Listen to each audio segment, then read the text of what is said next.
Oh, all right. Hi, everybody. Welcome back to another episode of XO Succeed. This is Gearface, as always. I've managed to snag another expert. They never learn that the fame and riches that I'm promising them are never coming. Faust is here today, not the Exceed character. The Exceed player, Faust, is here today to teach me a little bit about Enkidu. Faust, thanks so much for being here. I really appreciate your time. Yeah, sure. I'm glad to be here. Yeah, always excited to talk to you. So quick disclaimer before we get started, as always. Number one, we're going to be talking about playing to win. That's not the only way to play. If you want to play for fun, please do play for fun. Exceed's a fun game. And if the lines of play that Faust is describing don't sound like fun to you, don't play that way. Play the way that you do find fun instead. You'll play longer that way. You'll probably learn more in the long run anyway. Uh, Number two, we tend to be pretty prescriptive on this show. There's lots of ways to play Enkidu. There's lots of ways to play Exceed. Don't think that just because we're saying things like, oh, pretty much always do this or never do this or whatever, don't think that that is an ironclad rule that you have to follow. Find your own lines of play. If the lines of play that we're describing, if I'm not an expert, Faust is, but even his opinion is just an informed one. It's not a solved game. Um, these are the rules of his strategy with Enkidu. They don't have to be yours. Um, and hopefully this will help you along with the character, but it's just a jumping off point for you to develop your own lines of play with him. But yeah, with all that said, Faust, take it away. Tell me a little about Enkidu. All right. Well, Enkidu is a very interesting character, especially among Season 6. Generally, in Exceed, most characters stay about the same power level throughout the whole game, other than losing options and possibly life and gauge and stuff. Right. And Enkidu is one of those characters that actually just gets stronger as the game goes on, effectively passively, which is quite interesting. One of the things I like to say about Enkidu is that he's secretly a Season 2 character. Okay, so Which, he's so for people who don't know, for people who've never played Seventh Cross, they're kind of known for having sort of a weak start, and then if you let them kind of get all of their pieces together, they just run you over. They just overwhelm you with an unstoppable end game. And that's kind of what Enkidu wants to be doing, Faust. for the most part, yes. There are some lines where he doesn't, but generally, as you play the game, you're going to continue to get stronger, and there's not a whole lot your opponent can do about it after a certain point. Okay, cool. So in the early game, I'm going to be maybe a little bit underpowered, but by the end of the game, I should expect to just be mauling my opponent. He doesn't necessarily have the overwhelming endgame that some of the season 2 characters have, but he has enough of a strength that is usually stronger than most other characters that he'll be fighting. Okay, sounds good. So how do we get there? What's the game plan here with Enkidu? I'm looking at his character ability, and it's not telling me too much about what he wants to be doing. All right. So the most important thing to really know about Enkidu in general is that he has this card, and he has 6 of them. Okay. 3 Precept Strike. And his ability also has to do with 3 Precept Strike, which is return a copy of 3 Precept Strike from your discard out of your hand, and if you do, close 1. So he's got an ability that gets back a card that he has 6 of, and it's a decent card. So that's kind of generally his whole goal with it is just to use this card to win the game. Okay. And the question is, what is that card? So it's by itself, just kind of by base, is an okay attack. It's 1 to 3, 3 power, 5 speed. It's got some bonuses, but I'll get to that in a moment. But it's after close 1 and reveal a copy to gain advantage. So 1 to 3, 3, 5 is not particularly great. It's kind of an underpowered assault. It does close in 1, Yeah. and it possibly can get advantage. Yeah, even with the gain advantage on top of it, like I've got a normal that does a lot of what this does. It doesn't seem that crazy right now. Mm-hmm. Now, the thing about the Precept Strike is that it gets better for every copy of it that is in your gauge. And because there's 6 of them, you can have, 4 or 5 copies in your gauge to make the base card better. Right. And as you get more in your gauge, the card goes from kind of mediocre to above curve and then nearly unstoppable. If you have all 5 other copies in your gauge, it goes to 8 power and 5 guard. So And it's and the speed 5 that hits for 8. and so that's stunning focus. It's on curve. Nothing is going to be stunning it at 5 guard. It's pretty much just unstoppable. That's an ultra. That's a really good ultra actually at that point. Yeah, it only pretty much loses to cross and something that's speed 6 or speed 5 if they initiate that ignores guard. Okay. Which is pretty good for a card. Now, the other thing about 3 Precept Strike is that it's because you have the ability to get it back, you don't lose if you whiff with it, or you can use it for resources and then get it back. So, for example, if you block something, you can pay a 3 Precept Strike and then use your ability to get it back, and you've kind of neutral in your force expenditure. Okay. Or if you throw it and you get stunned, you can get it back to your hand so you have another chance to hit it and go to your gauge. Got it. Okay. So this doesn't let me get it back from my gauge into my hand, but at the same time, kind of why would I want to? Because it's best in my gauge because then I've got a stronger version of it elsewhere. Yeah, and the other thing is that you can use it to get it back from your gauge to your hand. You can pay if you don't have another copy in your hand and you want to use one. You have 4 in your gauge, you have none in your hand. You pay one out of your gauge, and then you I, use your ability to return it to your hand. So you have 3 in your gauge and 1 in your hand now.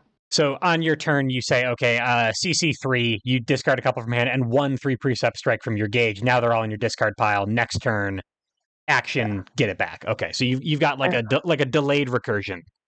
Yeah. So it's really, really hard for Enkidu to kind of completely lock himself out of being able to do anything because he can get the card back, he can recycle them. They become pretty strong at the end of the game.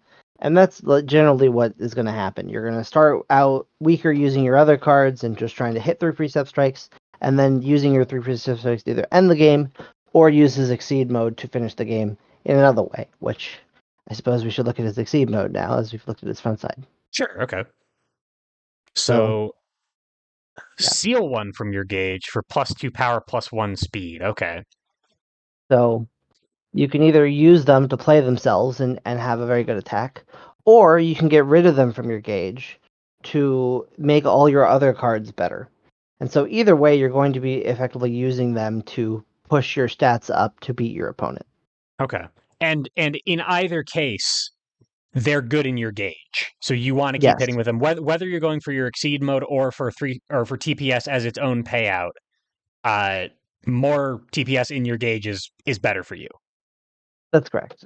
Okay. And notably, even if you can't hit with 3 Precept Strike because maybe your opponent's good against them or like you're out of range, 3 Precept Strike just has a boost that says spend 3 life added to your gauge, take another action. Okay. So, if you wanted to, you start with 3 in your opener, you spend 6 life, you put 2 in your gauge, and now you're pretty much online for the rest of the game. Okay. And when we're talking about being online, what is like the threshold at which his stuff starts getting strong enough to close a game out? Is it having like 2 or 3 in your gauge, or do I really need all 5 uh, to be to close a game out? Generally, 1 or 2 is enough to get started recurring 1 or just using your other cards or getting going. If you have 3 or more, that's the time when you want to start usually considering exceeding and start burning them to, um, finish the game with your other cards. Okay. And that's also subjective too. Like, if your opponent is at 8 health and you have 2 in your gauge, you can exceed and just use the 2 because you're probably going to do 8 damage in 2 strikes with your ability. Um, like it's +4 power by base just by adding it, and then the speed on top of whatever the base damage of the card is. Right. So 2 or less could be fine if you're trying to just close out the game. If your opponent's at 30 life and you have 3 in your gauge and you're considering burning them now, probably not a good idea. Probably better just to use the 3 Precept Strikes for their To upgraded versions. and that way you're getting more in your gauge. You can recur them for later. So if you don't use your exceed, because your exceed ability also seals them, you can't get them back Yeah, afterward. You can't do anything else, even if you revert to your front side. So correct. if you're kind of dedicated to the front side Enkidu life, you've got, you hit with 2 of them, you hit with the third one. Now it's dangerous. Now that your opponent's taking a lot of damage, you've got 3 in your gauge. well, I'm going to get one back, and I got two in my gauge, and I can keep on kind of juggling it, and then maybe I find another one, I add that in, and it just gets worse and worse from there, right? Yeah. Now the thing to note is that Enkidu can be very aggressive, but generally, if you play it safe and just keep adding cards to your gauge and doing all that, it's not a particularly fast tactic, and like it will give your opponent a lot of time to interact with you. Like if you spend 2 turns to get 1 Precept Strike back, that's 2 turns your opponent could use to draw 4 cards, to attack you twice, to boost twice, like do whatever they want, right? Right, right. Like it's not free; it's more value than it is advantage. The way that Enkidu is able to do that without losing the game usually is because the value he gets off of it is big enough that it kind of makes your opponent hesitate or have to take extra actions to be able to keep up with you now that you're more powerful. Okay. So he can afford to sort of have a slower start because his end game is so scary that your opponent is going to have to work harder to keep up once he's there. That's somewhat it. Yeah, it's also usually in the early game you're trying not to be slow. More of in the mid game when you have that threat, you can be slower and go for value rather than straight aggression stats, all that stuff because you are scarier now. Okay, so in the early game, I actually am on a timer. I've got to rush, get the stuff in my gauge as quick as possible. Now I've got two in my gauge or so. My opponent's starting to be a little bit scared. I might have burnt myself out getting them there in the first place. I got to rebuild. I got to kind of play some neutral, and now I have the opportunity to do it because they're a little bit more scared of me. Yeah, that's a pretty accurate description of it. Okay, And that's not always 100% true, depending on the matchup and hands that you draw and everything. But that's generally how it ends up going. At the end of the game, Enkidu is either almost unstoppable monster that has an attack that you really can't beat, or is throwing high-powered attacks at you that over and over and over again and running you down on resources. right, Whereas in the early game, he's kind of just trying to get his gauge and everything. A lot of like characters that would just want to exceed early. And then in the mid game, he can kind of threaten you and make it so that you have to spend more actions to keep up with him, and then you just take advantage afterward that and finish the game if you can. right. Between the two lines, like the using TPS as an attack over and over again, and the exceed and kill him with your other attacks, do you find yourself using them about 50-50, or do you prefer one to the other, or uh, are they just like situational and you have to determine what situation is best for which one? Much like in Exceed, it realistically it's situational. I would say I have a bad habit of liking the value line because it's just kind of fun to keep throwing the same attack at somebody. Right, But I think that it's better in general to look at both and kind of pick as the situation goes. I mean, it feels a little bad to steal a card forever that's part of your kit that gives you bonuses, but if right, it's going to end the game now, then you don't need to worry about the later, right? right. Okay, so the heuristic that I would use to sort of evaluate this is like I'm going for value if the game is gonna go long. I've got a lot of stuff in my gauge early, and no end in sight. They've blocked a lot of my payouts. I've used my Calamity Crest boost a couple of times. Um, Now it's time to actually cash out on all this value I've generated. But if they're already low on life, if I can afford to do it in just a couple strikes, my exceed mode is a way to capitalize on an advantage I already have really, really fast and really aggressively. Mhm. Okay, that makes And sense.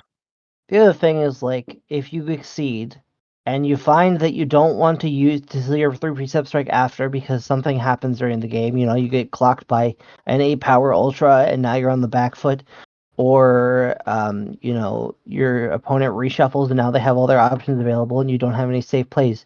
You're a season 6 character. You can always flip back over and start playing the other side. Right. And just keep on recurring that same copy over and over again. Mhm. Okay. So and that kind of is when you would do that. Like you're not the kind of character who just flips back and forth for no reason because you're losing tempo when you're doing it, or you're losing cards from hand, and you're not the flip revert trick, unless you're threatening an ultra, isn't going to give you a whole lot. But if you need to actually make use of your front side character ability, you always have it. I will also say, just as not to necessarily disagree with you, but the flip and flip back strategy for Enkidu is actually rather strong because what you can change any of your regular gauge into a 3 precept strike by paying it, flipping over, and then just putting a 3 precept strike into your hand using your gauge from your hand using your action, saving you 3 life by reverting. All right, hang on. Let me parse that. I'm on my front side. Yes, I you have a cross in your gauge. right, You exceed using the cross. using the cross, Next turn, you put a 3 precept strike from your hand into your gauge and you and use flip that to back over. revert. And now you've effectively cycled cards using one of your and you still have your action. Right now you can And you still have your action, and you didn't have to pay 3 life to use Calamity Crest right. boost. Okay.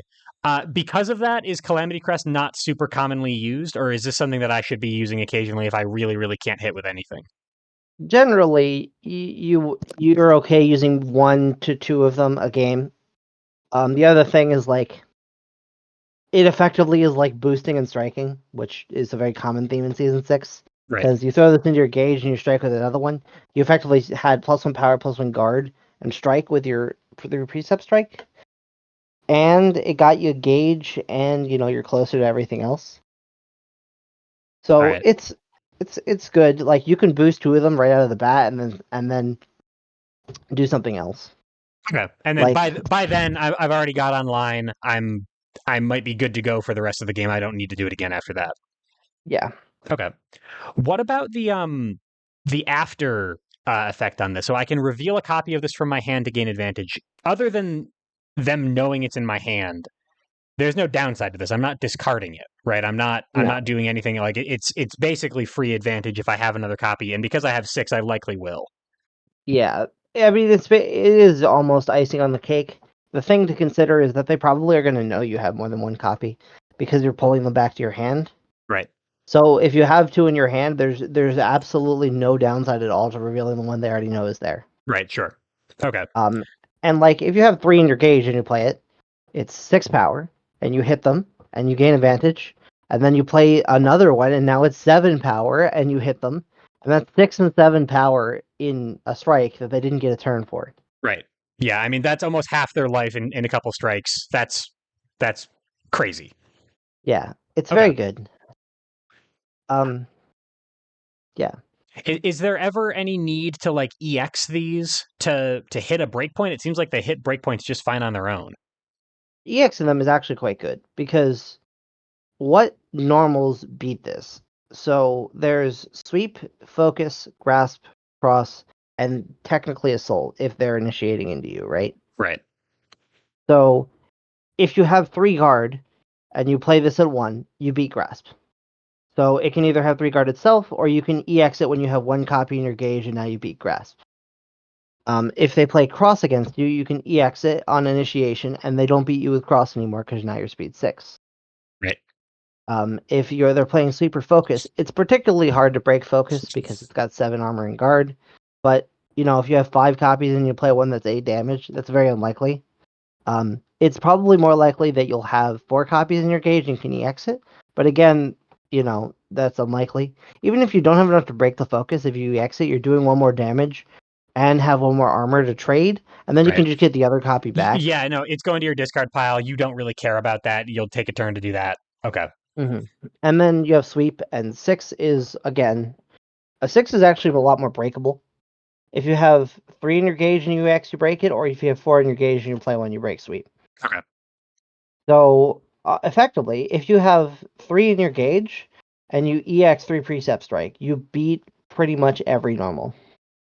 Right. Okay. And that's pretty different from its base stats. And so the EXs matter a lot. And that I mean that obviously that includes superior as an EX option, but also you've got a lot of copies of this. You can probably build some EXs. Yeah. Okay. That makes sense. All right. So like this is his real character ability. And he can recur it. He can use it to make his other stuff crazier. Excuse me. Um, I mean, Yeah. also, I mean, speaking of the EX thing, because you got started saying that this is basically kind of like assault at base. Um, people who have watched almost any other guide in this series know that a lot of people really like EX Assault. So it's got, even by default, another copy of EX Assault, even if without all the other stuff on top of it, is pretty good defensively. You can get a lot of value out of this. I will say, and so if you're a range 3 with this, and you EX it with one copy in your gauge on offense, you beat the range 3 mix up effectively. Like you almost win. You beat most cards they can play against you. Yeah, so they've got dive, which you beat. They've got assault, which you beat by outspeeding it, both by outspeeding it. You break spike. Mm. Um, you don't have quite enough to deal with sweep. But a No, but range, you trade evenly into it. yeah, and a range 3, and you might get advantage afterwards. A range 3 sweep is also a little bit daring anyway because you've got some plays that beat it. Mm. Okay, And then it also still trades evenly with focus because you step in and get hit. right. Okay. But Um, they would have to be playing the focus when you're out of range of it, so they might be yeah. calling you. Okay. But yeah, so it's very strong. And also, if you like EX Assault so much, if your opponent throws an EX Assault at you, if you have 2 copies in your gauge and throw your own EX Precept Strike back on defense, you beat them, and you can Right. take Yeah. advantage back. You've got the Yeah, guard to get through it, and you steal yeah, advantage back. That's fun. Okay. yeah. So it's got some wild stuff it can do, and that's just one card in his kit. A lot of the time, it's your whole game plan, but he has a lot of other really cool stuff he can do, and they're usually overshadowed by this card just because it's so good and usually consistent. But that doesn't make his other tools any less useful either, which just makes him very strong. I actually think, comparatively to most of the Season 6 characters, he's probably the strongest of the ones that are fair. Like, Carmine is not fair, Right. Sure. particularly. And there's some other really strong ones, but I think Enkidu can deal with most other seasons well, and he's got a good game plan, and all of his cards are useful. So he's very solid and all around in most areas. Cool. Okay. Should we get into the rest of the kit? It sounds like the game. I mean, the game plan seems fairly straightforward, but there's a lot of tactics to it. There's a lot of nuance to it as we get more granular. But Yeah, yeah, maybe we look at what else he's got. yeah. So a lot of his other attacks generally are there to cover what 3 Precept Strike cannot cover, which makes him good against a lot of things. And you'll see that when we go through that, like some of the very few weaknesses that 3 Precept Strikes have is covered by everything else. Okay. So let's start with Title Spin. It's a 157, which is a great stat line. Yeah, If that's the opponent initiated this attack does not stun, which effectively means on defense, the card is a little worse. But even if you're hitting for 5 and don't stun them, you're probably still hitting for 5. So that means unless they're also hitting you for 5 or more, you're going to trade.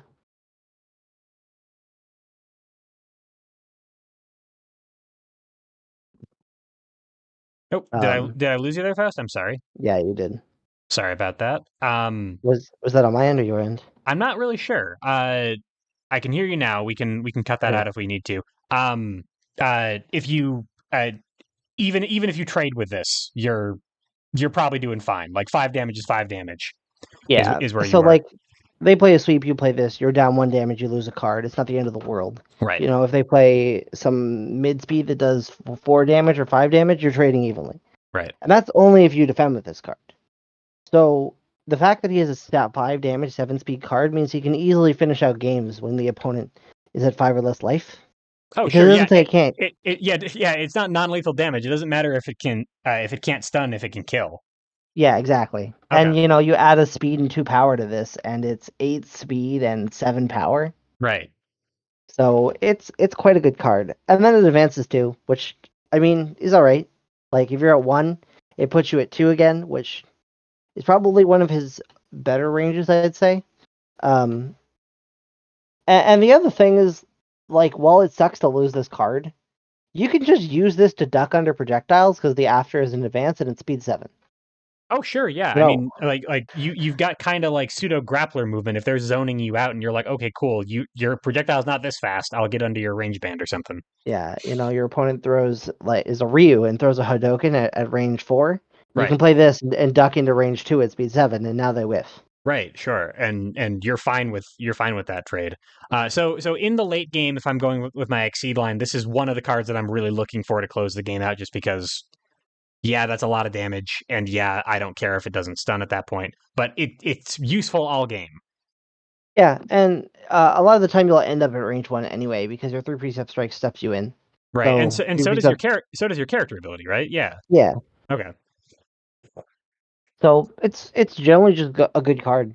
I mean, it doesn't particularly have like ridiculous energy with 3 precept strike, but it does fill the gaps that it has. The other thing that is important that title spin does is it makes it so that your opponent has less of a chance of being able to play cross at range 1. Okay. Cross at range 1 is one of the few things that can beat 3 precept strike once it's Right. pumped up.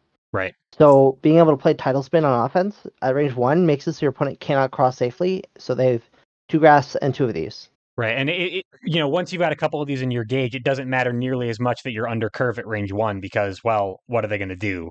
Yeah, they can't Um, grasp you. yeah, So and at speed 5, they're unlikely to break it if it's got any sort of guard at all. So this is mm, actually at range 1. This is a legitimate mix-up. yeah. Okay. And that's also one of the reasons I think this does not stun if the opponent initiates. Because it makes it so it's not completely safe to defend with this at 1. Because your opponent can still cross out Yeah. and they will still hit you. And at that point though, it's oh no, I see what you mean. Yeah, so they're trading down and you're moving in. Although actually, does that make You them move. could that make them cross in a direction they didn't mean to Yeah, cross in though? it can make them put themselves in the corner, which is Hold on, funny if you that's defend with really this. funny. So just a demo here. Like they're ready to cross out on me. They hit cross at range 1. I respond with title spin. I hit them first. Don't stun them. Go over here, and then they retreat this way. Yeah, Uh, you go here because it's 2, but Oh, yeah, it's 2. You're right. Okay, I got you. yeah, but That's real. yes, and then they put themselves in the corner, That's and kind then of you funny. can pull a 3 precept strike back to your hand, step in 1, and now they're in the corner with you having a 3 precept strike in your hand. Right. That's really funny. Is that actually practical, or is that just like a funny interaction? It's a little bit of both. I mean, it's useful. Like Okay. you're still hitting them for 5. You're still doing things. The only thing that this actually really loses to is if they initiate a grasp. Right.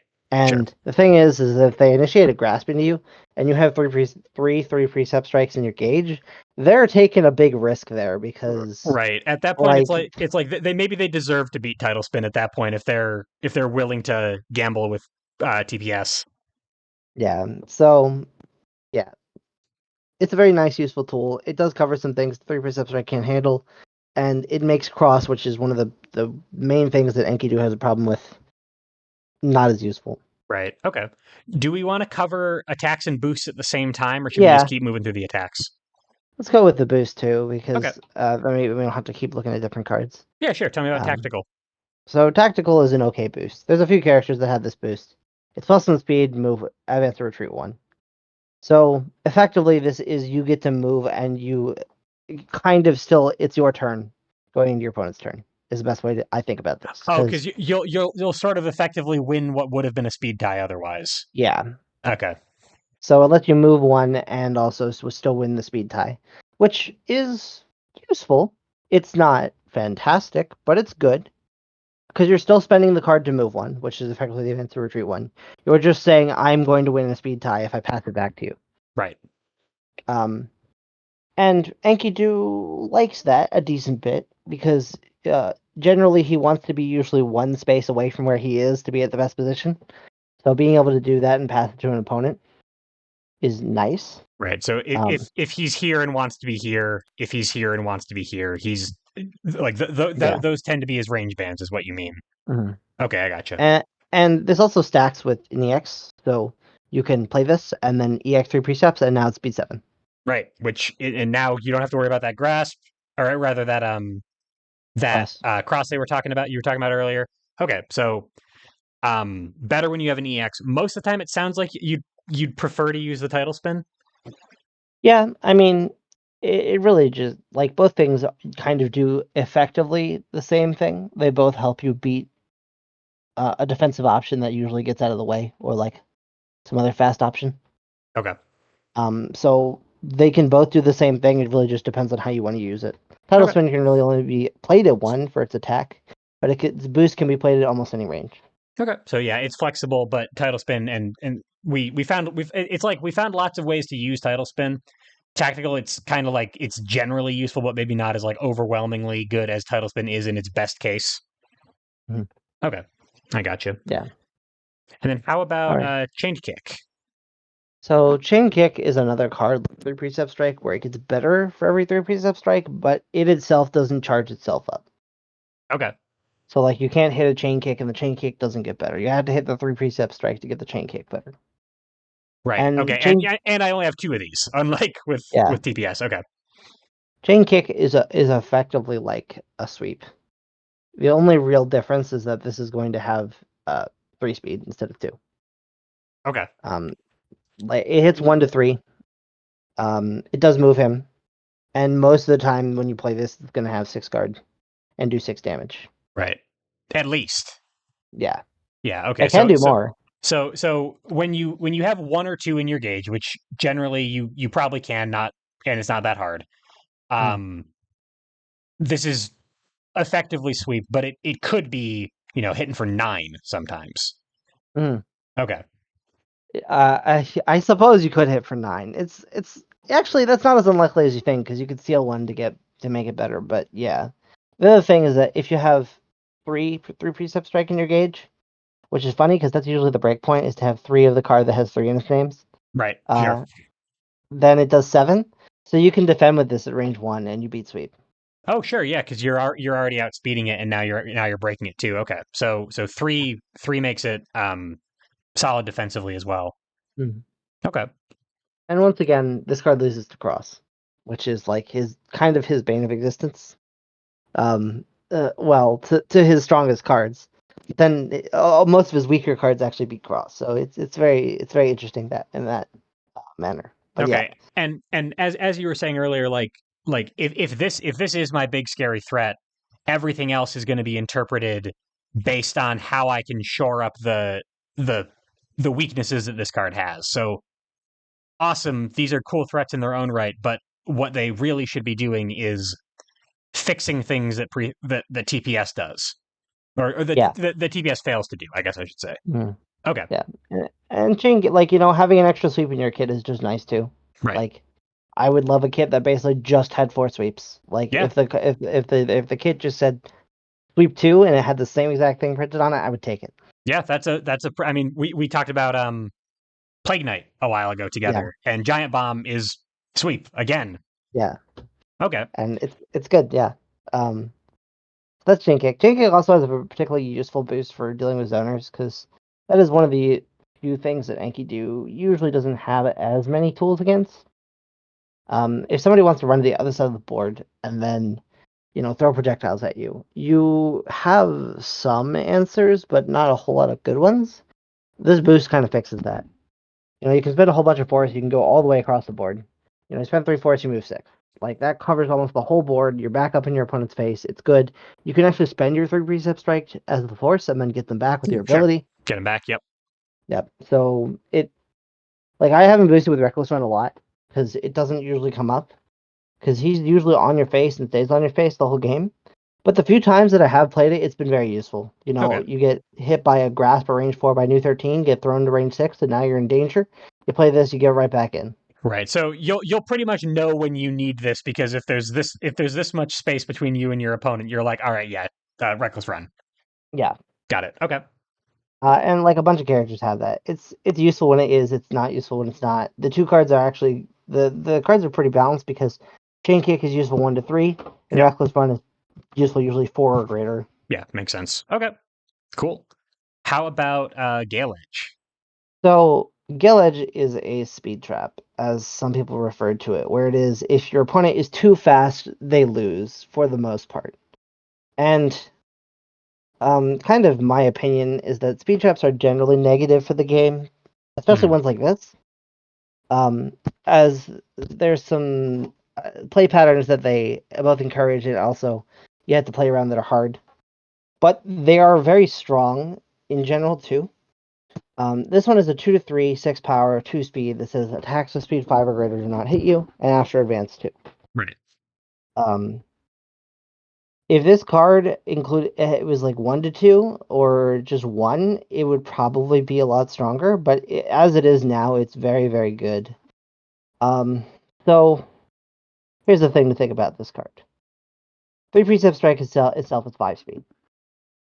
So if your opponent is initiating into you, and they want to be faster than your 3 Precept Strike, they have to throw a 5 speed or greater. Right.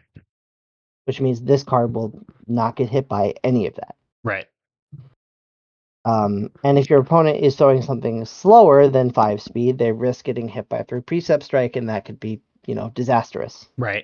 Like in the early game, it's getting your stuff online. In the late game, it's killing them. Yeah. Okay. And it has after advance too, which is all right. What often happens with this is you actually don't hit them. Oh, it's more of they played assault or something and moved into range 1. Yeah, and you both whiff. Yeah, they play assault or they play cross, and this beats both of them. Okay. And then if they played assault, you get to range 2, and it's your turn because they didn't get advantage. And if they played cross, you'd be back at range 3 because they cross out to 5, and then you step in 2. Right. Now, this card is particularly useful against people that have like telegraphed super fast ultras that just have 1,000,000 power. Sure. There's quite a lot of those in the game. Okay. Yeah, Ryu has Metsu Hadoken. Yeah. So even if you don't hit, and if he spends 4 gauge on Metsu Shoryuken, and you're like at range 1, I can spend 1 card and get out of this. You probably want to. The other thing that makes Gale Edge particularly, and speed traps in general, just very frustrating, is that your opponent can boost light, which is the boost on sweep for everyone from 1 to 5. Yep. It says +2 speed. And now, if you play this, you're a lot safer because they have to be playing a slow instead of a fast or mid speed, which means their card had to be speed 2 or less to hit you. Right. So they kind of lock themselves out of being able to play cards in general if you have these available, if they boost speed, which is one of the few ways that you can beat 3 Precept Strike in going first. Right.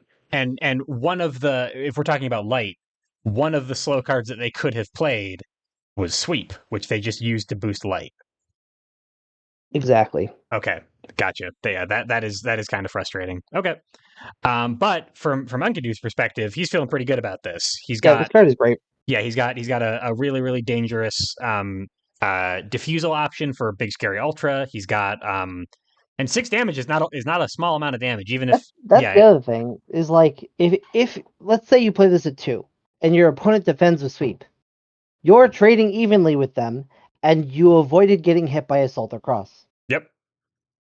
So, like, it doesn't cover effectively speeds 3 or 4. So you're losing to Dive or you're losing to Spike, which they can play at 3 to beat this. Right. But again, TPS would cover both of those. Exactly. Okay. So it's one of those weird cases where you lose to like 2 specific speeds in the middle rather than the upper end of the lower end. Right. Interesting. Huh. Okay. And then obviously you put any power on this, all of a sudden they're stunning. Your stunning Sweep. Yeah. It becomes pretty tough to deal with. Power. You can put speed on this too.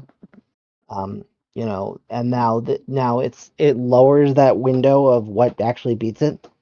Oh, sure. Yeah, okay. I was thinking about my reference point for speed dodges is Crusader's Oath. So I was like, you put speed on it and the speed's higher, and then that's not how this card works at all. Everyone listening to this, please ignore me. I'm thinking of a literally different card. Yeah, the 5 doesn't change. It's right. Just, yeah. How about Chain Shift? Chain Shift is very good. Enkidu is actually very gauge hungry. To do a lot of the more wacky shenanigans he can do, other than just going for 3 Precept Strike. So +1 speed now strike add this to your gauge is very nice. It doesn't use up your Gale Edge, which is one of your emergency buttons, but you play this, you play 3 Precept Strike, not only do you get a 3 Precept Strike, but you get Gale Edge, and they can't beat you with Cross on defense.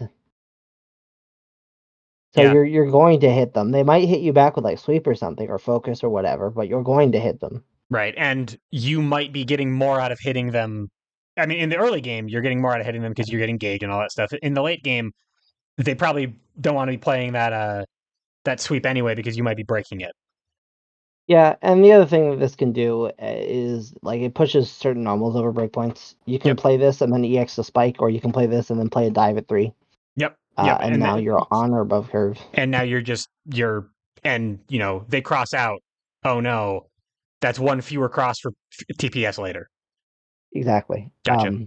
And they're risking losing to TPS now Oh, because true, you true, have true, both the true. speed. Because that's Yeah, 6, and that catches that cross. Okay. yeah. Speed shift is very good. I often find myself using the boost more than the attack, but the attack has its very particularly nice uses. Yeah, and it seems like it's the kind of thing that it's kind of like Spike. It's the kind of thing like you need to be able to threaten it so your opponent can't just like initiate on curve into you for free. Hmm. Okay.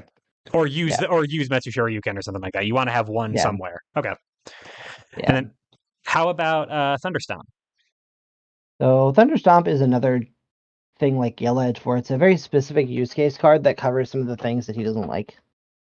Um, the big note about this card is that text is in bold. The opponent cannot advance or retreat, so it's like you can't move on focus or some of the other text, which means it's always active as long as the card is face up, regardless if you're stunned. Oh, okay. So if they I don't know, Ryu overhead cross. Uh Or Tatsumaki didn't do you. there you go, That there you too. go. Yeah. Yeah. Ignore armor somehow, stunned this out, and then backs up. No, he can't back up, even though this was Yeah. stunned. It's interesting. Okay. The other thing is that like you can whiff this card and stop your opponent's attack. One of the biggest things that made me realize this card was good was I was playing Sagat, and Sagat has a very very nasty ultra called Tiger Destruction, Oh yeah. which hits for 7 or 8 Yep. at speed 6 from range 4, Yeah, and it's like a super dive. yeah, and so he plays it face up at 4, and you play Thunderstomp, and you're not going to hit him, but he's not going to hit you. Right, and he spent 2 gauge and you spent 0.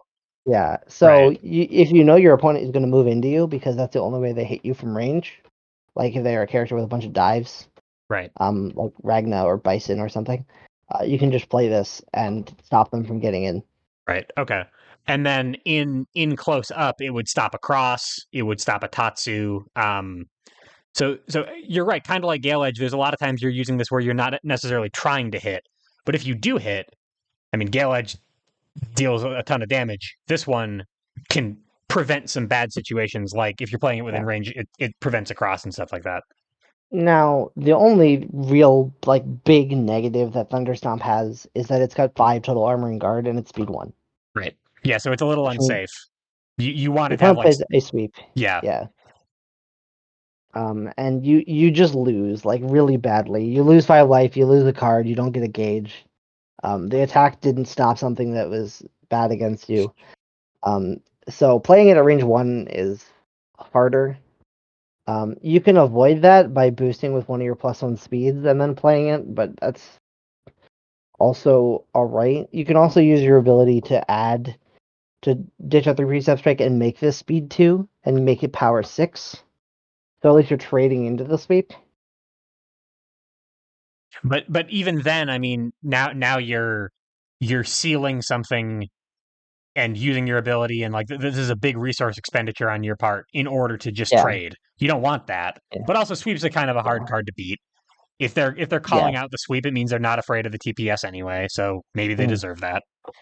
Yeah. And so it's not a I'm going to trade with you and win this strike. It's Right. a I'm going to use this card to stop whatever you're going to do, and just diffuse the situation. Because this loses to grasp. It's 1 to 2, Right. and you can still be moved, so they Yeah. can throw you away. Yeah, they don't care about like yeah, you didn't make yourself immovable. Yeah. You just paralyzed them. Okay. Mhm. How about Maelstrom? Maelstrom is a very good boost, but again, it's one of those boosts that it's very good when it's good. Otherwise, it's you don't usually play it. Okay. And its particular use is early game or late game, usually not in the mid game, when you're looking for your 3 Precept Strike. Because you mulligan, you have no 3 Precept Strikings in your hand. You boosted this turn 1, you ditch your whole hand, you have 4 cards because you didn't do anything. Right. And then you drop to 4 again and take another action. And So if you happen to throw a 3 Precept Strike away, you can just get it back. right. Okay. So when you have almost no cards in your hand, it's like a really efficient change cards action. When you have a big hand, now you get your action compression, you get to threaten with something, and what you're threatening with, what you're digging for, is almost always TPS. Yeah. Okay. And then in the It's middle there, when your game plan is going, if you need this card, it's probably in your gauge. You can get it some other way. yeah. And Okay. then late game, when you have 4 in your gauge and you want the last 2, you can just use this to cycle your deck and look for them. Right. Okay. And you're not super sad about losing cards because you're advancing your Yeah. game plan by getting what you do need.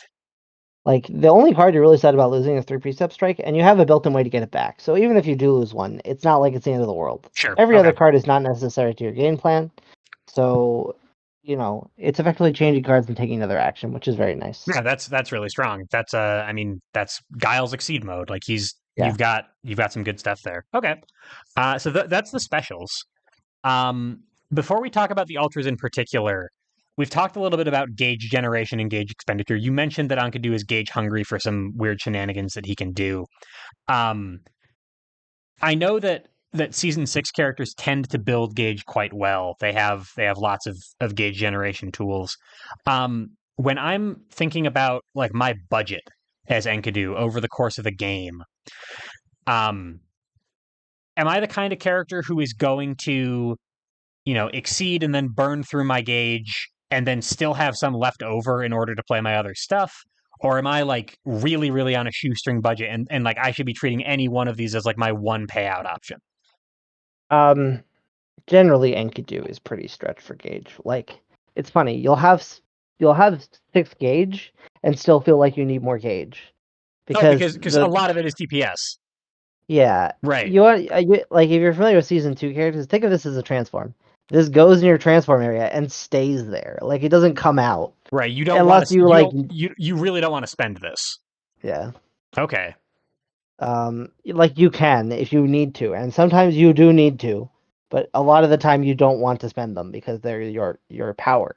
Right. And once you exceed and start going, then you can spend them. But like, mid game and early game, you want to keep them in your gauge.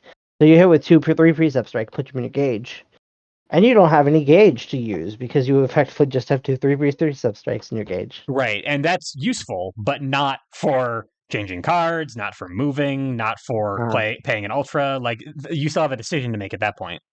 And that's why, again, Gale Edge is particularly nice because it lets you hit with 3 Precept Strike and get a gauge. And get something that isn't TPS into your gauge. Yes. Got it. Okay. So with that covered, then as we talk about these ultras, that's how we'll consider them on a character who has kind of a shoestring budget. What is the deal with Spiral Dual Palm Strike? So, I guess I'll go into a preface for both of his ultras. They're both playable and they're both good. Generally, you're going to either want to play them for the boost or play them for the ultra because both halves cost gauge. Oh, okay. So Spiral Dual Palm Strike. 2 gauge, 1 to 3, 4/4, 6 armor. After close, 2 lose all armor. This card is basically a block. That's effectively what this is used for. Your opponent throws something at you. You just need to not take any more damage, or you want to tank through it or something. You Right. play this because it doesn't beat slows. You lose all the armor, so you don't trade up. It beats fast most of the time because they have to get through 6 armor. But the weird thing about this is it's not like really all that useful against most normals. Like, this loses really badly to focus and sweep. Right. You're spending 2 gauge, you're dealing 4 damage, you're either taking 6 or you're losing 2 because you're hitting focus and they have 2 armor too. Right. Sure. Um it does not stun spike. It does close in. So you're going to win, but you're effectively spending 2 gauge to defuse spike, and that's useful. But you have to call out a spike, or your opponent has to play spike on defense, which They're pretty daring if they do that. yeah, especially because you have 3 Precept Strike, right? Right. Like Sure. they're calling out that you're playing this, or they're calling out probably just sweep because chain kick beats spike, this beats spike, and 3 Precept Strike beats spike. So Right. defending with spike or playing spike in general against Enkidu is a bad idea. Right. Sure. Then there's dive, and this beats dive on offense. It loses dive on defense somewhat. It doesn't take damage, but you don't get to hit them. And you lost 2 gauge on it. I mean, 2 gauge is playable. It's not Yeah, it's not horrible, but yeah, if you're gauge hungry, you don't want yeah. that. It's effectively that would be a 2 gauge for and an ultra for 5 life, which is debatably worth it, but Right. not always. Right. Okay. And then assault. This beats assault at range 3. Like your opponent plays assault at range 3, and you play this. They assault into you. They still get advantage. You don't take any damage. You hit the back for 4. It loses to cross again because they cross out. And then it beats grass pretty hard. You deal 4 damage. They get a gauge. That's about it. Right. So not as, especially because you have several of the things that you mentioned that it does beat. You have other ways to beat it. Yeah. And the things that it doesn't beat, your sweeps and your focus, you kind of want that gauge, if it's TPS gauge, to use TPS to beat those things. Yeah. Okay. And the thing about this is, again, it has some uses that a lot of people don't think about, and that is this card is really good when your opponent has light in their deck, because if you're going second with this, you always have 6 armor, Right. and that's 6 less damage you're taking. Yeah, six armor is ridiculous. Like that's Yeah. an unbelievable amount of armor. Like you almost never see that. You have to consider this is basically playing block. Yep. You're paying 2 force, which is out of your gauge, and playing the block itself, which has 2 armor, so that's 6 armor. Right, and actually, it's actually even a little bit less efficient than that because this is an ultra, so that's 2 force. So Yeah. you 3 force would get you to 8 block on an armor. Eight armor, 8 armor on a block, rather. Right? Yeah. Okay. Yeah, and like you can hit with this, which means you refund a gauge, and you can spit this force from your gauge too. Right. But you might not hit with it. Okay. And that's where the other use condition for this comes in, which is this is how you beat projectiles. Like sometimes, like your opponent plays a Hadoken. Right. You play this, you tank it, and you move in, and now you're up in your opponent's face, and you tank the projectile. Right, and so in that way, it's kind of like title spin is another way out of projectiles. Okay. Yeah, and it's less efficient than title spin, funny enough, but right. It's still all right. Yeah. Okay. It's I'm going to get hit and not take damage versus I'm not going to get hit. Yeah, and you'd prefer to not give your opponent gauge and stuff like that, Yeah. but if you got what you got, you'll take it. Okay. And like it's useful, like it's just not fantastic. Right. Okay. How about immovable object? So that one is very, very, very nice because 1 armor, 1 guard, you cannot be pushed or pulled. That's a pretty strong boost in general. Right. If you put 1 armor, 1 guard on a lot of his stuff, they become a lot stronger. Thunderstomp now doesn't get stunned by sweep. Chain kick now has 6 armor and guard without even having a 3 Precept Strike engage.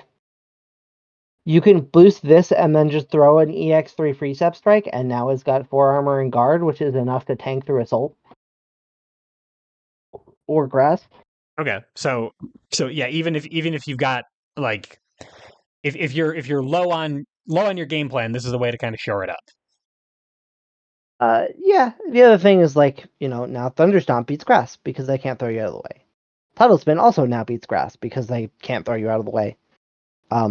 There are a bunch of other cards that are in kits that usually just are like mid speeds that kick and push people backwards. Sure, that would beat TPS. Like all of the times that there are so many times on all these lessons where people have talked about the value of like pushing 3 on a mid speed to block to beat a sweep.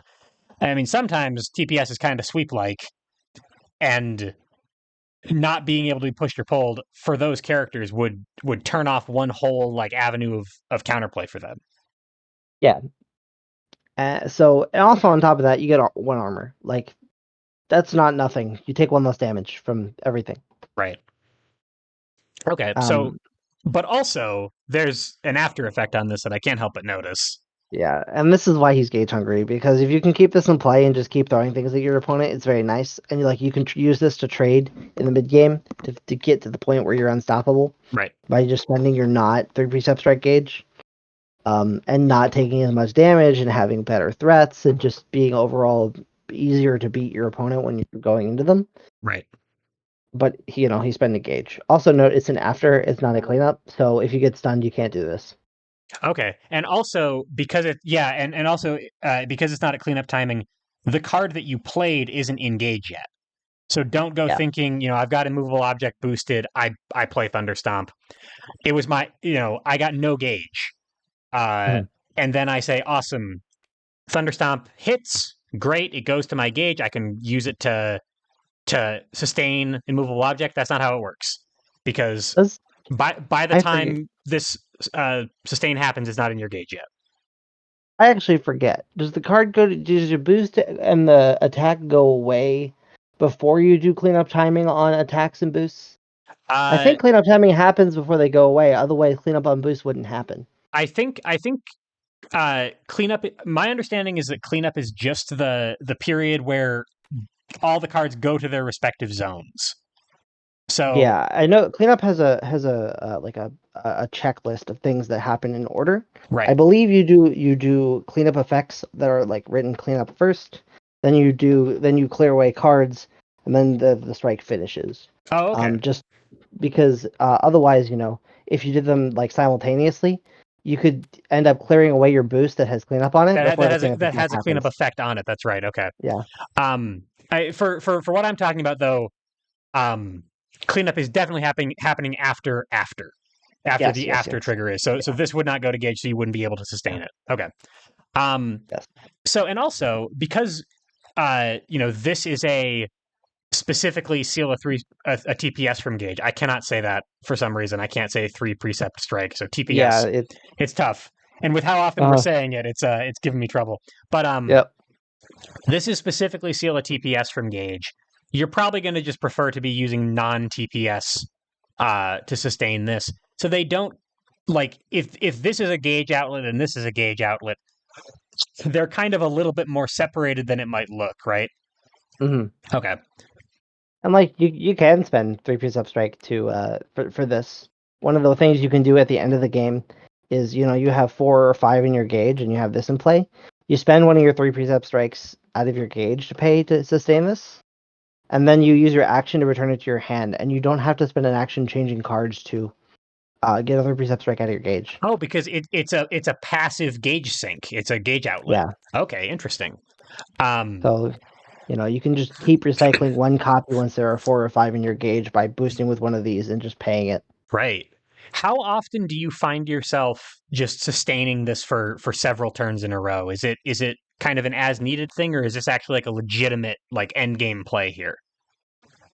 It can be. It's very conditional. If your opponent doesn't really have any push or pull effects, or their attacks are not particularly strong, like this doesn't do a whole lot for you. Like the armor is nice, but all the other stuff is not particularly useful. Okay, so If it's pretty matchup dependent then, Yeah, I mean, if your opponent is like Polar Knight that's going to throw you around the board all the time, right? this card is like a win condition in itself. Right. Okay, It, so if they're that character, if they've got things that actually do really mess with the board state a lot, um, this is something that you want as much as you can possibly get it. mhm. Okay. Yeah, that's probably dual Palm Strike, and then there's Demon Seal Abyssal Force. This is the card that I like to refer to as the gun in his kit.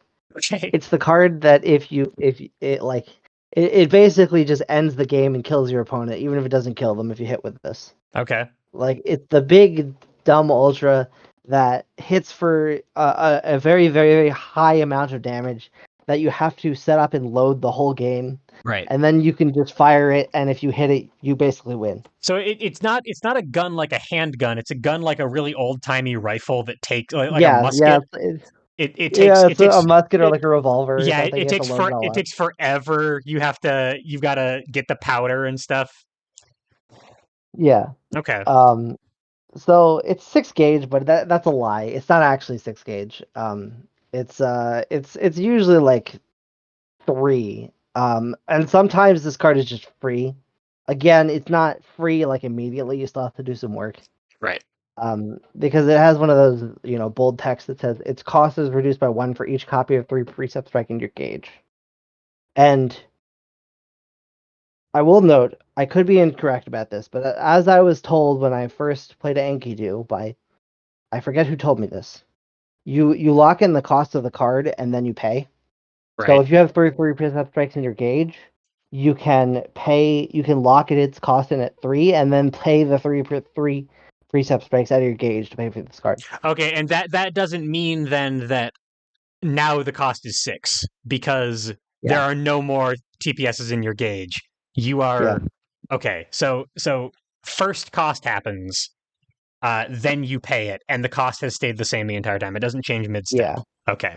Now, the only downside of that is that you're not using the after effect, which is you gain advantage and return a number of copies of 3 Precept Strike from your gauge to your hand. Right. Which, honestly, is not even that much of an upside because you usually want them there in the first place. Sure. Yeah, and I mean, like, if you only need if you've got 5 in there and you only need 1, how did you get the Yeah. 6th one in there? Or how did you get how did you get that one in there in the first place and not kill your Yeah. opponent? Yeah. And then you're probably going to pay them if you're firing this card because you get to see your opponent's attack before you pay for this cost. Right. So if you really want to save your 3 Precept Strike for later, then you can not pay them. Right. And if you pay with don't, something else. yeah. Yeah. How practical actually is this though? Like I'm looking at 10 damage, 1 speed, 6 guard. I feel like it loses to a lot of stuff, Faust. It's not actually as impractical as you might think. It's not like all of Waldstein's ultras, which are like, maybe you'll hit them 1 in 20 games. This one's actually not as hard. Okay. The way to consider it is like, you're here, right?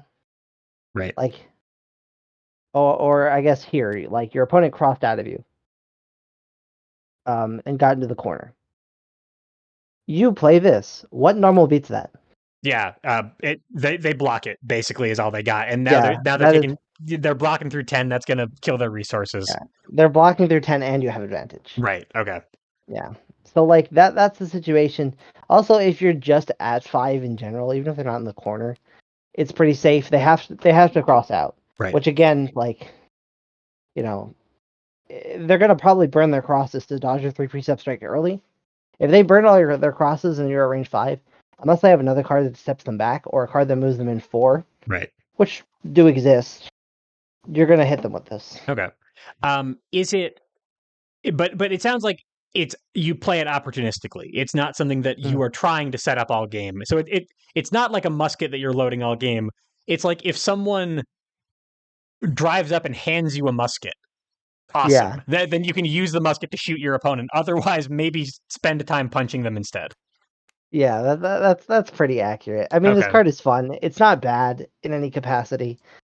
It does happen just a lot of the time that this card is good because again, your opponent crosses out at 2 Sure. and goes to 5, and like that is legitimately one of the things that I've seen the most happen with Enkidu is that someone plays cross, they cross out other precepts, and then that's when you hit with this. And then you count your gauge very carefully, and then you hit them with Abyssal Force. Yeah. Okay. So How about? I'm sorry. Go ahead. I was gonna say the other thing is that playing this card at 2 is not bad either. Like, your opponent has to defend with dive, assault, or spike. Yep. How likely are they to do that if you have a very hypercharged 3 Precept Strike? Yep. Probably not likely. They're more likely to play cross, which still hits them. Right. Okay. Or sweep or focus, which this. So this is best at its 2 extremes. It's best at 2 and 5. Mm-hmm. Okay. Sounds good. How about Unstoppable Force? It's the kind of the counterpart to immovable object. Unstoppable Force, immovable object. Like Sure. Between a rock and a hard place. Yeah, you got your paradox. Yeah, this one costs 1 force, and rightfully so. It gives advantage, and you have your 3 Precept Strike to give you advantage, and you have assault, and this card itself gets advantage. But what you can really do with this is you just build up a bunch of gauge all game, exceed, and now you have like 6 or 7 gauge, and then you just boost this and then hit them with attack after attack after attack using Sealing the using whole your time. action. And so Yeah, that's 3 attacks, but that's 3 +2 power that's +1 six. speed attacks in a row. That's 6 gauge as well. Yeah.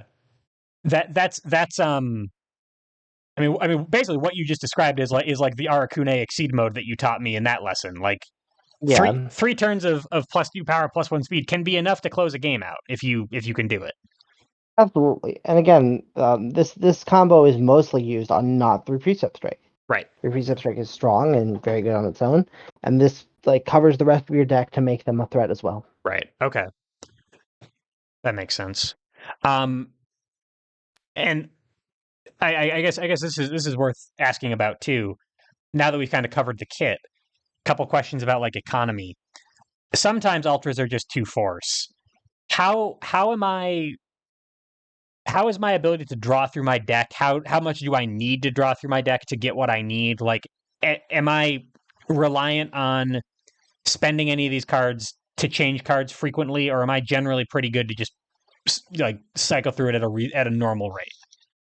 I have found, at least in my experience, that you have to be able to accept that while all of your cards have some use, and none of them are particularly bad, you are going to have to, know that you want to ditch them to find 3 Precept Strike. Okay. You'll have an opener with like Chain Kick, Gale Edge, Shadow Palm Strike, and like 2 normals. Right. You have no 3 Precept Strike. Your first action is probably change cards with all of them. Okay. And just I get it. Yeah, get like you it can keep any way one you maybe, can. but Okay. yeah. A lot of the time, your normals are just going to be used to change cards. Like they're okay cards in themselves, Right. but your specials are mostly better. And I would rather have most cards in Enkidu's kit than the normals. And like finding this is important. Right. Okay. And then obviously if I'm running this, any normals left in my kit at that point are crazy. Yeah. Because +2 power +1 speed on a normal is nuts. Mm. Okay. So once I've found the 3 precept strikes, my normals I can play them. I guess that's how you started this part of the lesson. You were saying like at the beginning of the game you're going fast to get your stuff, and then Mm. once you stabilize a little bit, now we can slow down, play some neutral, still be aggressive. But now I might not need to change cards every turn anymore. Yeah. Okay.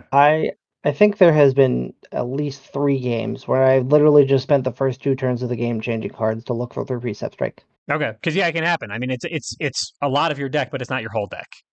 And the other thing to consider is that, like, if you're worried about decking out, consider that the front side of your ability is effectively prepare, and one of the cards you automatically draw is 3 Precept Strike. Right. So you don't go through your deck that fast, and you always have a threat. Right. So you don't really have to be worried at all about decking out as Enkidu. Right. Okay. So it sounds like sort of like line of play number one. Uh, the TPS as an offensive tool line. Get them. Get a couple of them in your gauge somehow. Um, use your other tools to shore up your ability to get them. Put something you're not spending your gauge on much else at that point. Put something like immovable object in play, and then just hammer them over and over again, using your ability to recur them as you do. Always have like 3 or so in your gauge until you win. Mm-hmm. Line of play number 2 starts very similarly. No, like this is a decision that you'll make later on in the game, which one of these you're going to go for. Get them in your gauge, maybe get more of them in your gauge, and now uh, spend everything else or spend your gauge on making everything else good. Mm-hmm. Okay, that makes sense. And we evaluate which one we go on based on the situation as we talked about before. Yeah. Okay. Um, Um. I'm sorry. Go ahead. Yeah. So one of the other things I'd like to just note, because Each character uses their normals differently. Oh man, you read my mind. That was the next thing I Yeah. was going to ask Okay. you about. Tell me about Yeah, normals, awesome. Faust. Okay. So I'll just go over them in speed order. Enkidu doesn't use his normals as much as most other characters. Okay. His specials are good, and he has a special that he can just play over and over and over again. Right. That doesn't mean they're not useful, though. They have their uses. Um, so let's start with Grasp. So Grasp is all right.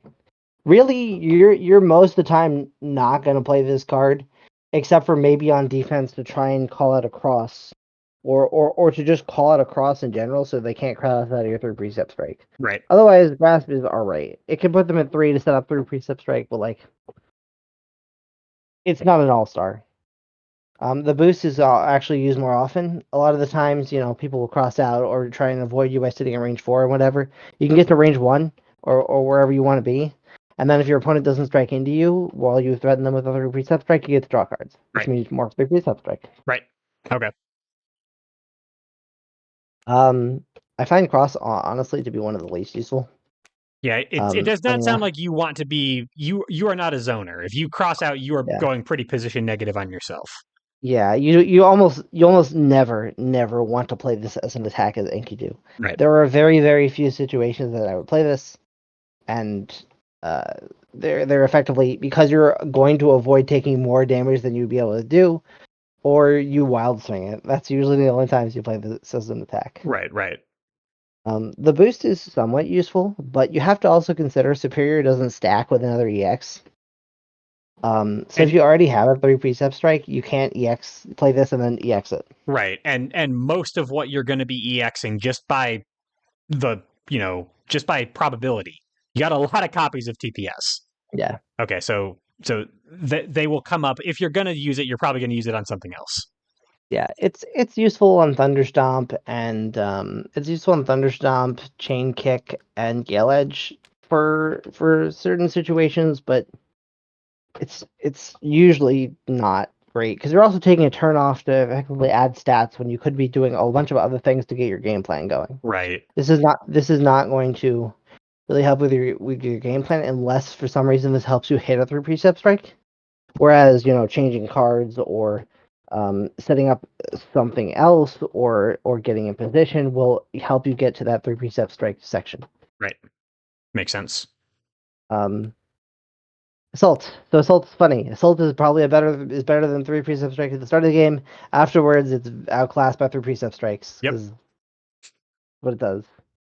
You can mix this in with other precept strikes to make your opponent throw out a block, and then hit them with the actual 3 precept strikes, which is nice.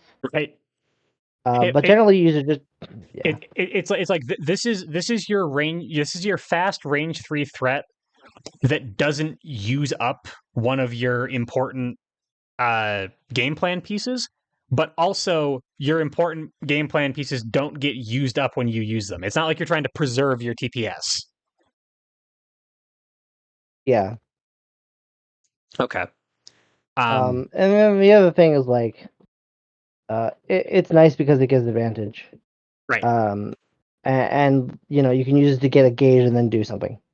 So like, if you want to boost one of your ultras and you don't have any gauge, you can assault into them and then boost with the ultra, and now Okay. you have a gauge to keep cycling through to keep them in play. Right. That makes sense. But otherwise the air dash is very nice. Close the retreat 3.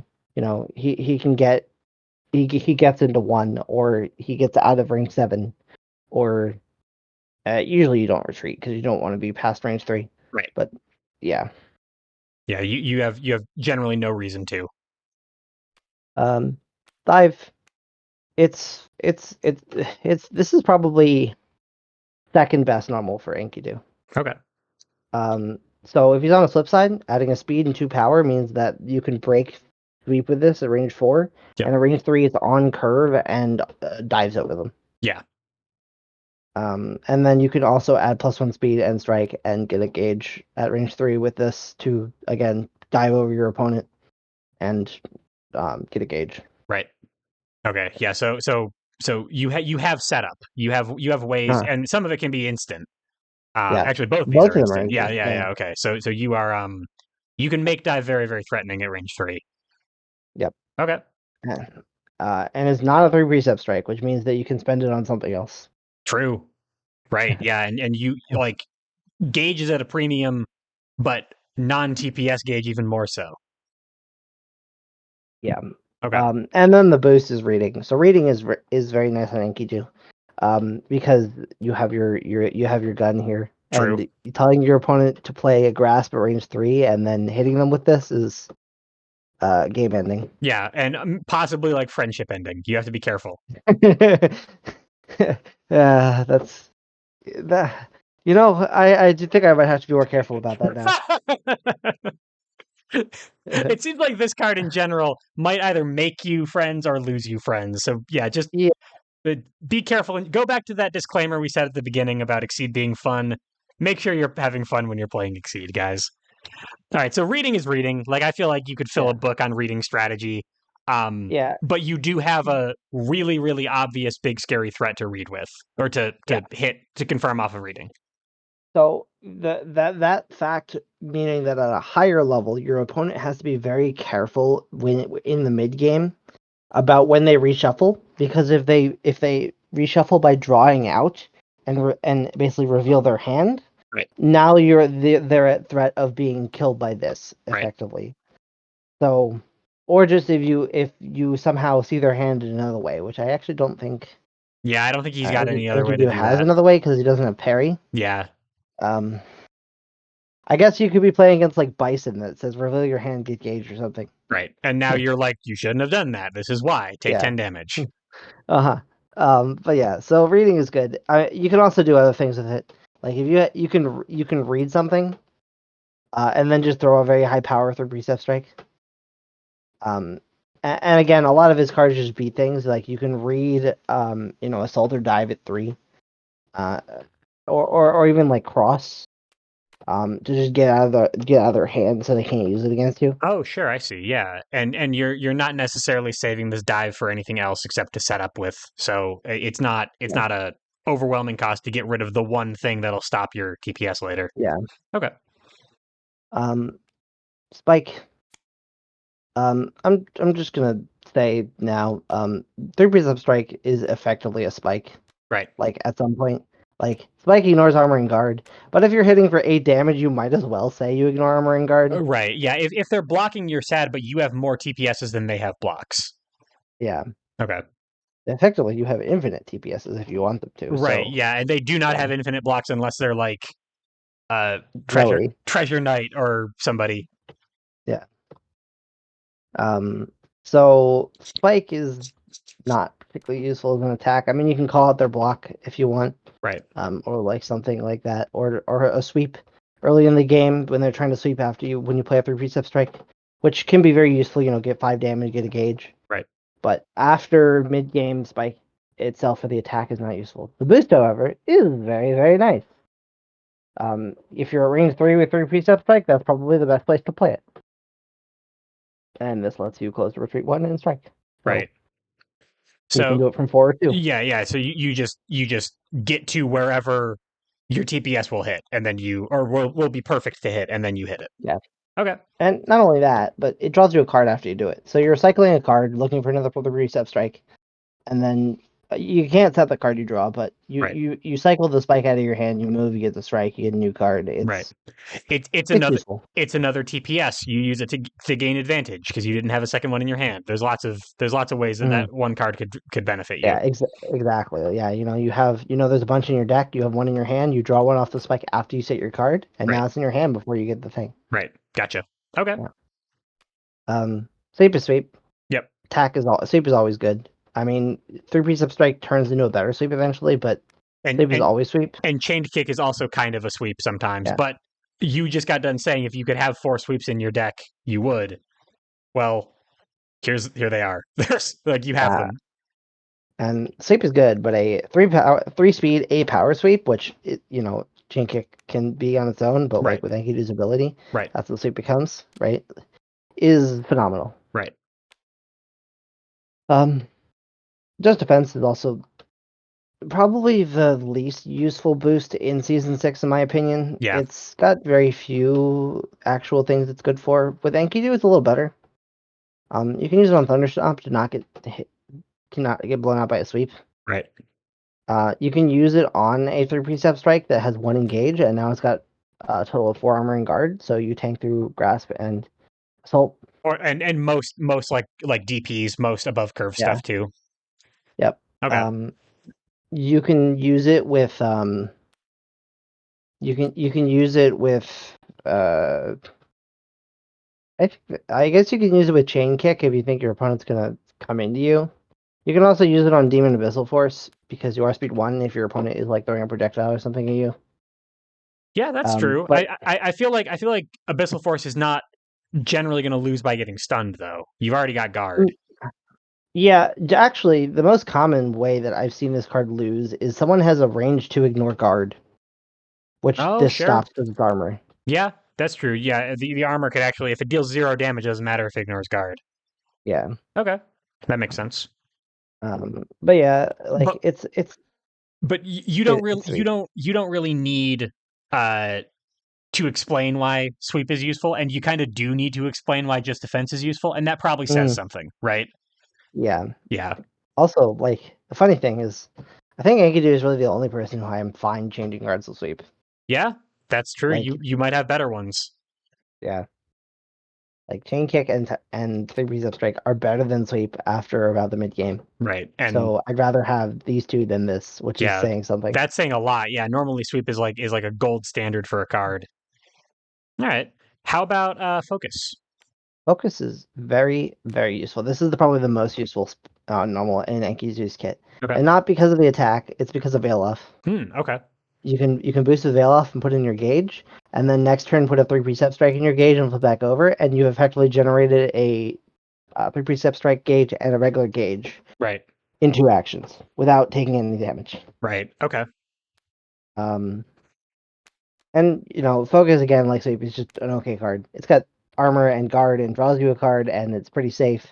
And you can throw this in the early game, and you can throw this in the late game, and it generates you gauge. It's just generally good. Right. It's always pretty useful. This is the other like gold standard for just a solid exceed card. But Veil Off Mhm. gets you so much, Yeah. and Enkidu in particular gets so much out of it that you'd prefer to play it for Veil Off. Mhm. Okay. Yeah, I mean, you start the game by bailing off, which is odd because like not a lot of characters doing that, Right. and then you just throw a further Precept Strike from your hand in your gauge, Right. and you have the same amount of cards in your hand. You're already ahead of the game. You have a 3 Precept Strike in your gauge. You haven't even struck yet. You have a regular card in your gauge. You haven't struck yet. So you didn't pay 3 life to put in your gauge. And you're well on your way to get into the mid game, which is where you're less likely to struggle. Okay. Yeah. So and that is specifically more useful in the early game. Once you've got the ball rolling, you probably don't care that much about veiling off. Yeah, the attack is still a card that you can use. Right. Like it's still nice no matter what time in the game it is. Okay. That makes sense. Um, And then block.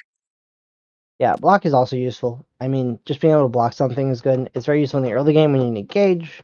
It's very useful when you find a situation where you accidentally don't have any 3 Precept Strikes in your hand and somebody throws a card at you. You can just play it as an attack yourself. To get your opponent to try and throw a block or something else. To try to You get can get something to try to get a TPS out of your gauge, you mean?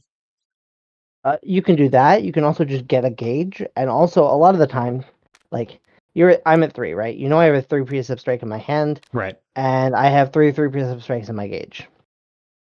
Or a 4, right? Right. I'm going to strike with a block, or I'm going to strike with a card. I have a 3 Precept Strike in my hand because I put it there. What is the most likely thing that I'm going to be throwing at you? I mean, probably the thing I'm afraid of is your opponent is TPS.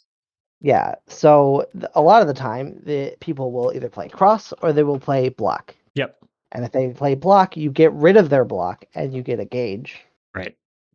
And if they play cross, you weren't going to hit them anyway, and you still get a gauge. And now they don't have a And cross you anymore. didn't.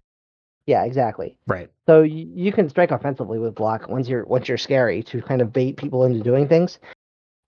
They're not, unless they're super calling you out, they are not going to defend with the spike against you in the mid game. They would deserve to win at that point. They're like TPS beats spike with so little investment up front. Like 2 in your gauge, you're already good. No way. Yeah. So, like, funny enough, striking with block in the late game is is not a bad idea. Okay. It fuels it can fuel you playing your boost at eat gauge. It can fuel you playing one of the ultras. It can fuel something else. It can fuel the flip that you actually need to get over to start paying 3 Precept Strikes. Right. Okay. And then the boost is tech hit, discard boost and play and strike. It's useful. A lot of the time, the way that they beat your 3 Precept Strike is to boost into you. And this says get rid of the boost and strike. Sure. That makes sense. And probably what you're striking with is the TPS they were trying to beat with that boost. Exactly. Okay. Makes sense. And it can also get rid of some particularly frustrating boosts for Enkidu. There's like light is usually pretty frustrating for him. He does have his speed trap to deal with that, so that's fine. But you don't always have your speed trap in your hand, and like having a second thing to do. Another one that's really hard for him to deal with is stun immunity. Okay. And this can get rid of that. And there's a few others that are he struggles with. There's no real normal boost other than light that he doesn't like. Right. But and even then he's got his speed dodge to deal with that. Yeah. So this is something that you look at your opponent's kit and you say, what am I using tech hit on, or can I just block? Mhm. Do they have anything scary enough I can't deal with it? And both fortunately and unfortunately, if you're playing in real life, your reference cards don't tell you the boosts, so you're gonna have to rely on your knowledge. True. Yeah. Yeah. You look them up ahead of time or something. Yeah.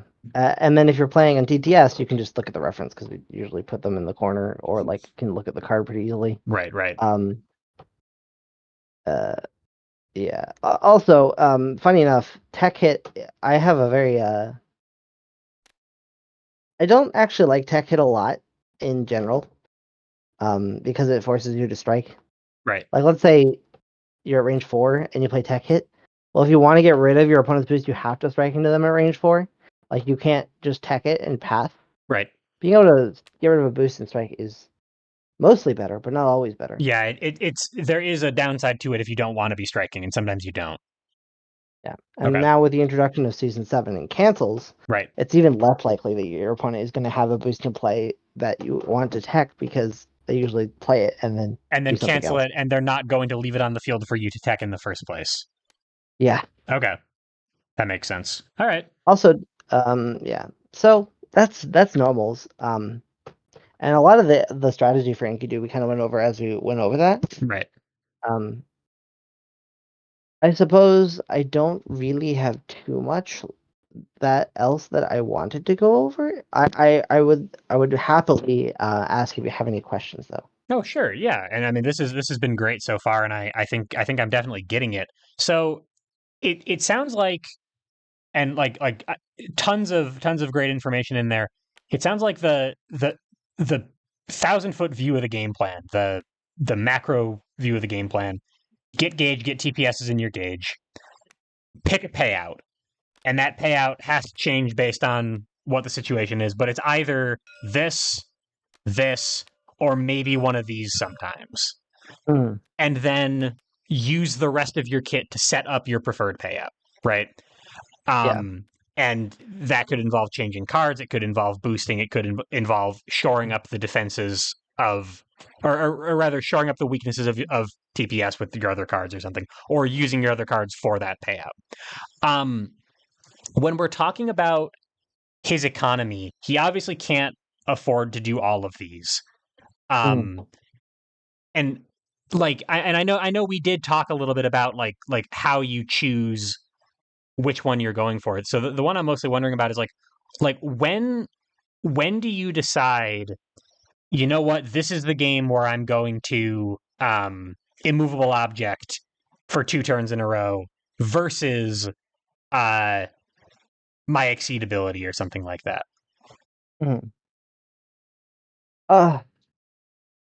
So it's kind of hard to tell. The best way to look at it is that he has a lot of options. Like, he's not just set into, a character where you want to exceed and then you want to play big flashy ultra. Right. Like, he's got several different methods and ways that he can get to where he wants to go, and then he can end the game in different ways. I'm going to use Ryu because he's right here, and a lot of people are familiar with Ryu. Totally. But so Ryu has a lot of solid options. He has a lot of solid boosts, and he has some ultras that kind of let him end the game pretty quickly once he gets to be able to use them. Right. So you're going to struggle in the early game against him because he's going to be able to boost and beat pretty much every option you have. In the mid game, you're going to be able to come back because your 3 Precept Strike are going to be strong enough to fight him with his boosts and his generally good cards. And then when you have to deal in the late game, when you have to deal with his ultras, or like the mid game when you have to deal with his ultras, you effectively have ultra level cards to be able to deal with them. Okay. Now, the best way to do that is that Ryu is very boost and has very solid cards. So being able to staple on stats in a very efficient and manner that doesn't eat all your actions is probably going to be your Exceed mode. Okay. Now again, depends on what's going on. If Ryu has no gauge and you don't have to worry about ultras, you can just kind of You can slow down. Yeah. Right. And it really, really just matters with matchup. If your opponent is super aggressive and just wants to kill you before you get to where you want to be, and that's usually how Enkidu loses most of the time, is that he dies before he gets past the midpoint of the game. Okay. Then you probably want to play safer. You might want to use your resources more in the early game to survive rather than trying to get that unstoppable late game. Right. Which means you're probably not going to be playing Abyssal Force, and you're probably not going to be using your flip side. You're probably going to be spending your cards and just having solid options for most of the game. Right. And then your regular end game payout in this game is actually how you would be in, how do I put this? Your goal in this game would be to sort of get to your mid game level of strength, not your overwhelming end game level of strength, because your opponent won't let you do that. Okay. Yeah, if your opponent is playing a character that is very patient and wants to play on your turn, so like defend with something nice, right, then that's probably his most favorable matchup. There's not a whole lot of characters that do that. That just want to play set up and play unbeatable cards. Especially not anymore. Like Exceed has kind of moved away from that a little bit. Yeah. Having a boost war, having some neutral, having all that takes up 2 or 3 turns doesn't happen all that often. But there are some characters that do that, and you're very strong against them because if they're going to be spending time to play neutral, you can spend your time getting to your mid and end game.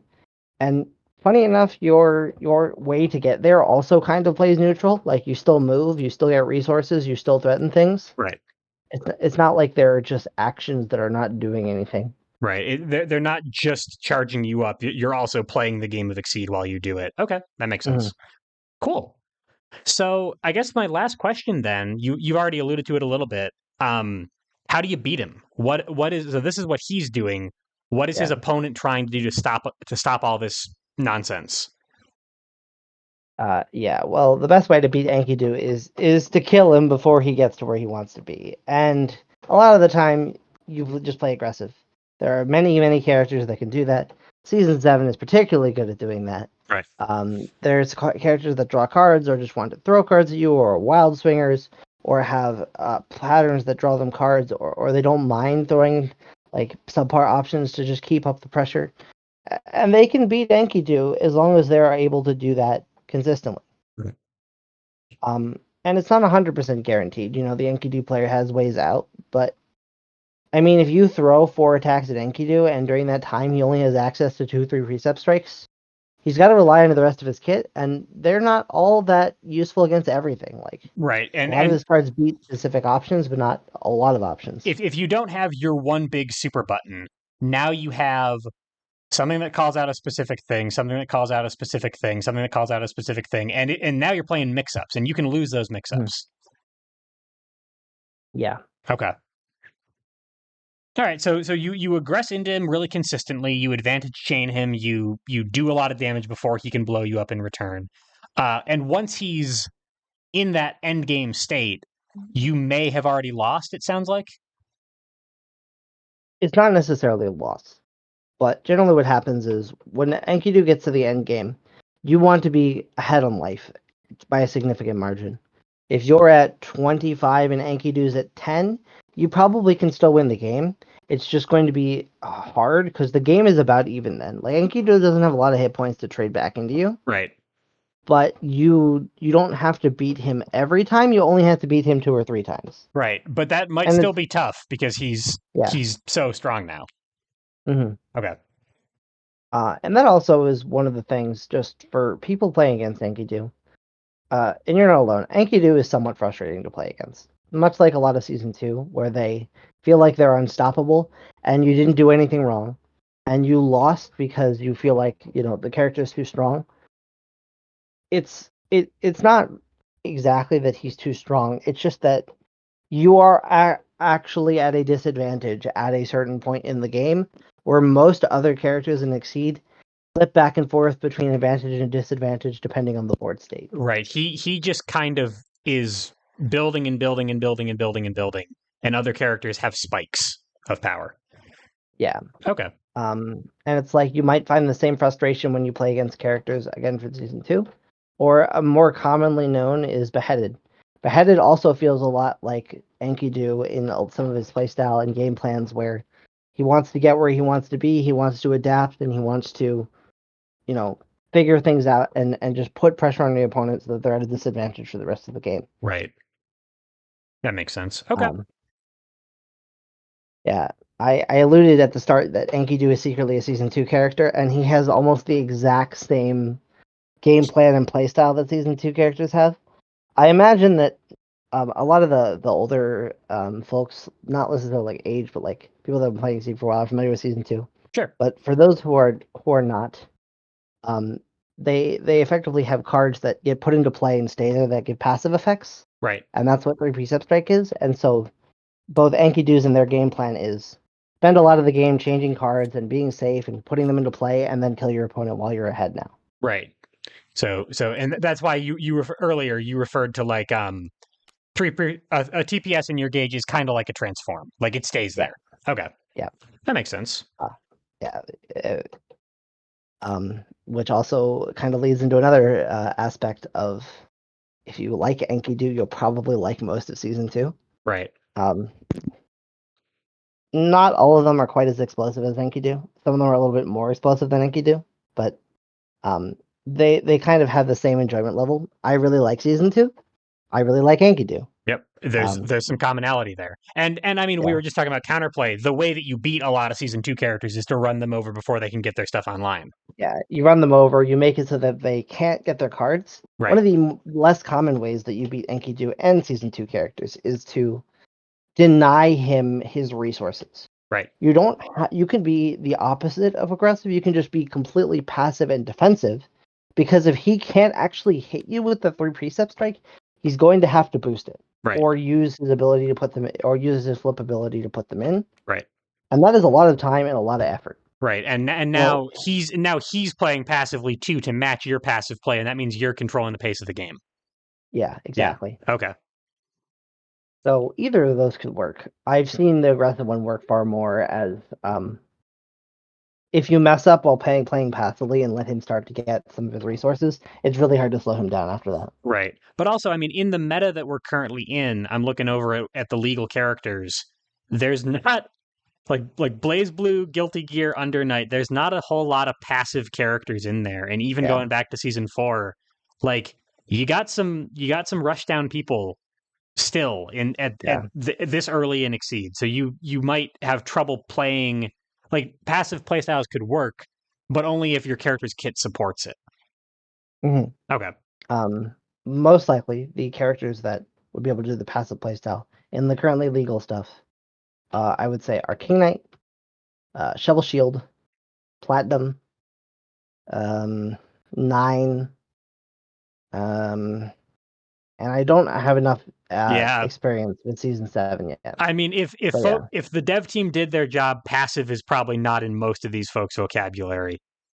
Yeah, like, and there's maybe Chip. Maybe Chip can make him miss a lot. Mm-hmm. But yeah, there's pretty much no right set play characters in Season 6. So, maybe Merkava would fit that, but like everybody else is very aggressive and has a very hard time playing defensive. Right. Okay. That makes sense. So if you are not one of those characters, just try to punch Enkidu, basically. Yeah, and again, that doesn't mean you can't do that. You start the game, you play very passively, you deny him his resources, and then once you get to a point where you're comfortable, you just go arrest him for the rest of the game. True, yeah, Like, and then he's you still don't been denied the whole game. right, then you don't let him breathe, and you're still running your game plan. That makes sense. Okay. Yeah. Oh, But eh, yeah, do you have any other questions? no. Anything else you want to cover? Or should we wrap it up? Um, I think that's probably it. I guess I'll give an overall rating for Enkidu. Obviously this is my opinion, but you know, um, I've been playing for a bit. I'm nowhere near the best person here, but I think I like to say I'm like in the mid to upper level of skill Hmm? in general. I find Enkidu is probably an above average character. He definitely has a lot of uh, you know, positive matchups, like favorable ones. And there are not a lot of people that are particularly favorable against him. It's not favorable by a lot when he's favorable against the characters, but it's to a degree where I reasonably think that if you wanted to play to win and win a tournament, he's definitely a character you could pick, learn, master, and bring and do very well with. He has a very high skill ceiling, and the skill floor is not particularly high either. Yeah. Like you can play him not being very skilled and still do well. And if you're particularly skilled and you play him, it really shows in the difference between less skilled and more skilled players. Yeah, it seems like So he, level one Enkidu of just like I hit you with three precept strikes over and over and over again is not too hard to access, but then he's got all this other stuff that he's doing too. Mhm. Okay. All right. But yeah, Well, Faust, I cannot tell you, as always, how much I appreciate your time and expertise. Thank you so much for the lesson. mhm. And folks at home, thank you for your time and your attention. Hope you enjoyed it. Hope you learned something. Go try out Enkidu. He's pretty cool. I'll see y'all for the next one. Goodbye, everybody. Good night.